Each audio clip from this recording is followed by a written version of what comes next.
Hello viewers, welcome to my channel. Recently ফেসবুকে একটি বড় পরিবর্তন এসেছে। অনেকে ফেসবুক প্রোফাইলে প্রফেশনাল মোড অপশনটি আর টার্ন অন করা যাচ্ছে না। যারা এই অপশনটি আগে অন করেননি কিংবা যারা অন করে আবার অফ করে ফেলেছেন, এরকম অনেকের প্রোফাইলে এই অপশনটি আর দেখা যাচ্ছে না। এটা নিয়ে অনেকে অনেক ধরনের সমাধান দিচ্ছেন, অনেকে রিপোর্ট করছেন কিংবা অনেকে সেটিংস চেঞ্জ করছেন, কিন্তু আসলে এর সমাধান কি?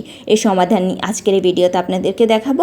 তবে আপনারা যদি আমার চ্যানেলে নতুন হয়ে থাকেন, চ্যানেলটি সাবস্ক্রাইব করে রাখুন এবং পাশে থাকা বেল আইকনটি প্রেস করে রাখুন। সো আপনারা দেখতেই পাচ্ছেন ফেসবুক কিন্তু তাদের অফিসিয়াল পেজে যে ফেসবুক ক্রিয়েটর পেজটি আছে সেখানে তারা তাদের সলিউশনটা দেখিয়ে দিয়েছে। সো তারা কি বলছে চলুন দেখে নিন। ফেসবুক বলছে তাদের সেটিংস আগে থেকে আরও সহজ করেছে তারা।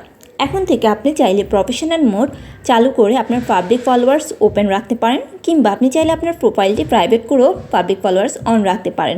আর যারা ফলোয়ার্স পেতে আগ্রহী তারা প্রোফাইল সেটিংস থেকে প্রফেশনাল মোডের যে অপশনটি আছে সেটা চালু করতে পারেন, অথবা পরবর্তী আপডেট এবং পরবর্তী ফিচারগুলো অ্যাড হওয়ার জন্য অপেক্ষা করতে পারেন। এবং অন্যান্য সোশ্যাল সাইট সম্পর্কে ইনফরমেশন পেতে আমার চ্যানেলটি এখনই সাবস্ক্রাইব করে রাখুন।